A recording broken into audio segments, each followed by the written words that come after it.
In the last Elder Scrolls Formula video, I looked at a game that was in a different franchise. And in this video, I'm going to go one step further and look at a game that was made by a different development team. That's right, this time I'm going to ask, what is it I loved about Fallout New Vegas? I go riding merrily along. Jingle, jangle.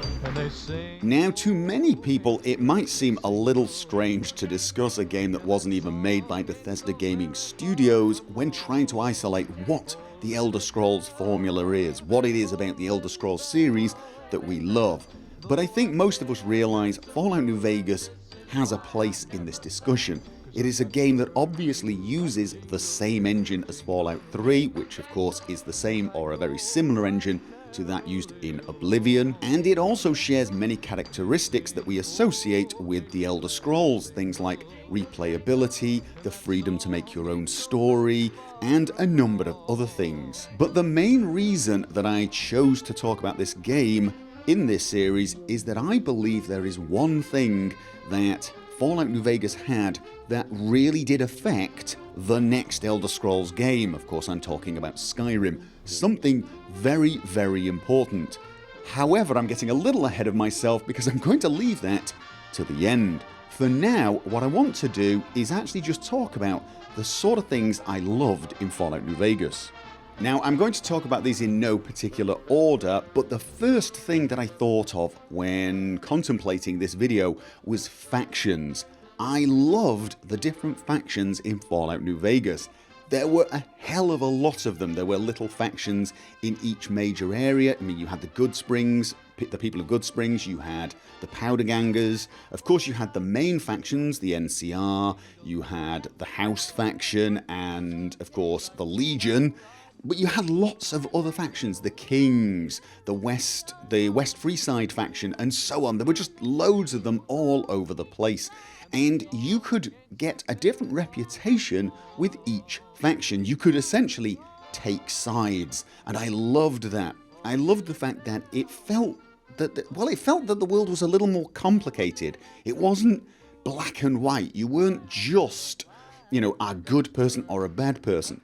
Some factions saw you as evil incarnate, but other factions would see you as a hero. And of course, these factions very often had a lot of quests for you, so you actually had a hell of a lot to do. And you would quite often do a playthrough without touching a faction's quests. You pretty much decided in advance you don't like that faction or you've no interest in it, and you'll never see any of their quests. You'll do another playthrough and you'll get a whole new set of quests. And that's part of the replayability thing I've been talking about basically non-stop whenever anyone asks me why I love games like the Elder Scrolls. Replayability, having so many quests, not locked, but belonging to different factions means there are so many different ways to play the game each time. One of the other things I loved in Fallout New Vegas that is in some way connected to factions are the NPCs. Fallout New Vegas had a lot of really interesting characters for you to meet. Some of them were horrible and you loved to hate them. Some of them were great and you just loved to love them.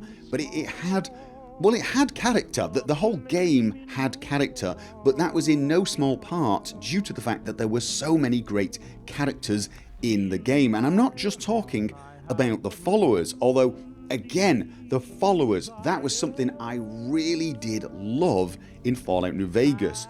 Each follower felt like a completely different personality. They felt very unique, they were interesting, and one of the things that just totally stands out with Fallout New Vegas over games like, say, Fallout 3, were the fact that each follower had a quest. Each and every one of them seemed to have a quest, a personal quest, that once they started to like you enough, they would tell you about. And of course, this is yet more stuff to do, but it's also another way to connect to these very important characters, to feel that these characters are real people rather than just computer-generated personas. The funny thing is, by nature, I generally play these type of games as the kind of lone wanderer type character, and so I discovered the joy of followers in Fallout New Vegas a little later on. And if you're like me and you've generally played the one man against the wasteland character, you might want to check out the characters, the followers that you can have in Fallout New Vegas, and spend a lot of time with them. It's well worth putting that time in because, as I said, their personal stories are fascinating and their quests are a lot of fun. Of course, no discussion about the things I loved in Fallout New Vegas would be complete without talking about the dialogue, because the dialogue in Fallout New Vegas was superb. It was really well done, it was interesting, and it gave you a lot of choices. You could really choose to play very different characters, and there would probably be a dialogue option for you. You wanted to be an aggressive, pain in the backside, you could do so. You wanted to be a paragon of virtue, you could do that. Or if you wanted to be the reluctant hero, or something in between, or whatever you wanted, you could probably find a line of dialogue that would suit your character. It was really well done, but they also had something that I really thought worked massively well, and that was skill checks in the dialogue. There's so many times when I was doing a quest, there would be an option not just to use the speech skill, but to use medicine, or even your gun skill or your survival skill to convince someone of something. If somebody out there was impressed by scientific talk, there might be a line where if you had enough science skill, you could convince them. And I loved that because it really gave you, it gave you options. It gave you this feeling of freedom to do things in a different way each time. And somewhat related to skills, the traits and perks system, that was something else I really loved. I loved to see the return of traits. Traits were like perks, but they had trade-offs. They would give you a bonus, but also a negative, a plus and a minus. And I really love that idea because, of course, it gives you a unique type of character. It gives you the option to play a flawed character. And as most people who follow me on my channel know, I love playing characters with flaws. Some that I invent and some that I actually can choose in the character creation process. And of course, traits gives you that option. It gives you the option to tailor the character even more. And this is something I really love in RPGs actually. The option to completely tailor a character. The more options, the better.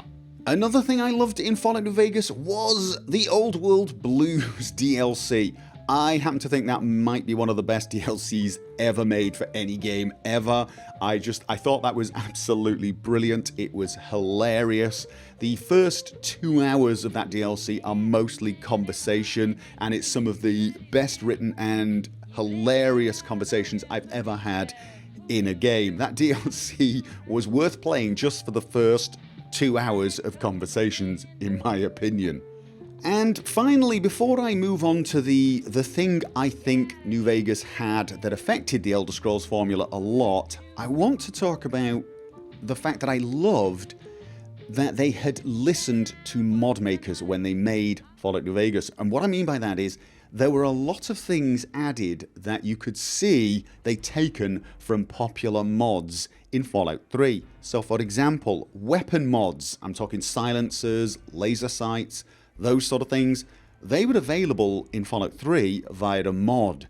And they were obviously part of the base game in Fallout New Vegas. And it seemed reasonably obvious that they had taken the hint.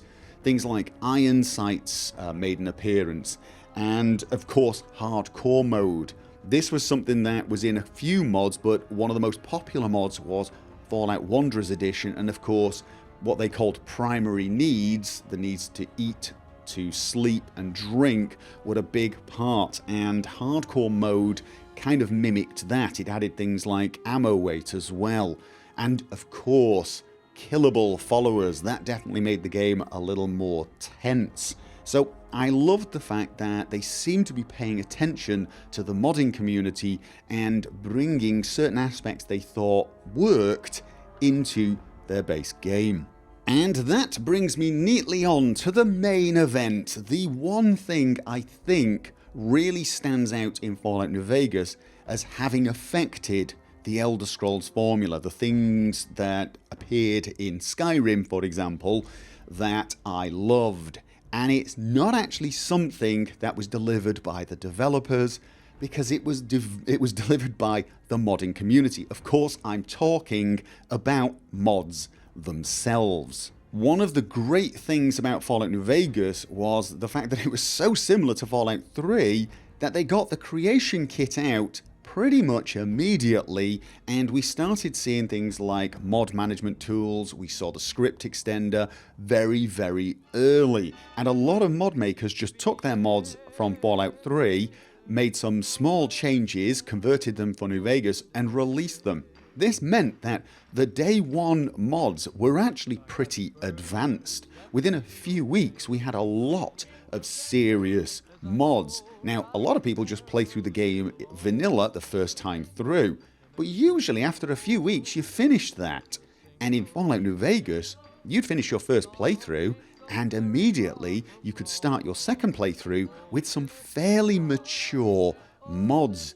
And I think this had some kind of feedback on the community itself.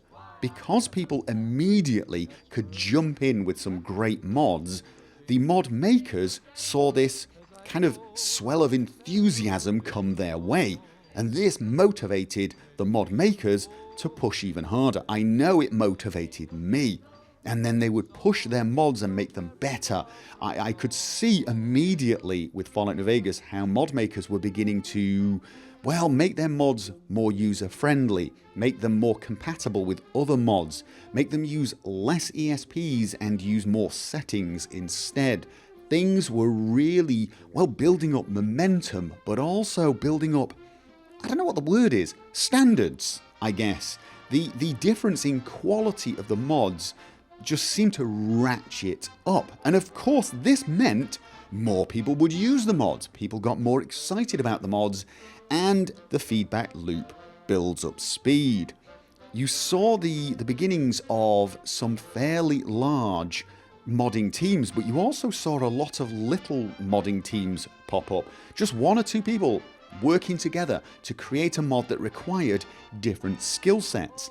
I was involved in a few such projects, and again, that means better mods, more enthusiasm, better mods, and the cycle continues. And I think you only need to look at something like the MCM, the mod configuration menu, to see, well, the culmination of this enthusiasm and this drive towards user friendliness and quality, because of course the MCM system became the standard way to change settings in your mods. For those of you that don't know, MCM is a menu system that allows you to tweak the settings of your mods from the in-game menu. You don't need to use ini files, you don't need to tweak anything, no console commands the way we used to do things.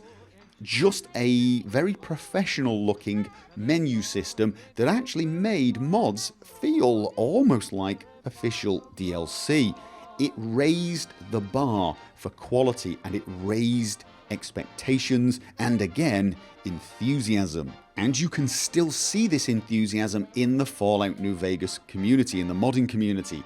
They're still going, and they are creating some of the most amazing mods you have ever seen. There are some modders out there who have turned Fallout New Vegas into whatever they want to turn it into, even a flight simulator. Yes, there is a mod out there, at least I've seen it on video, where somebody was flying around a fighter jet as if they were in a flight sim in Fallout New Vegas. Why? Because they could. And in my opinion, I think this development, this growth in the Fallout New Vegas modding community had a very real and noticeable effect on the modding community that would be built up around the next game. Of course, the next game that I'm going to discuss in this series, because next time I'm going to be asking, what is it I love about Skyrim?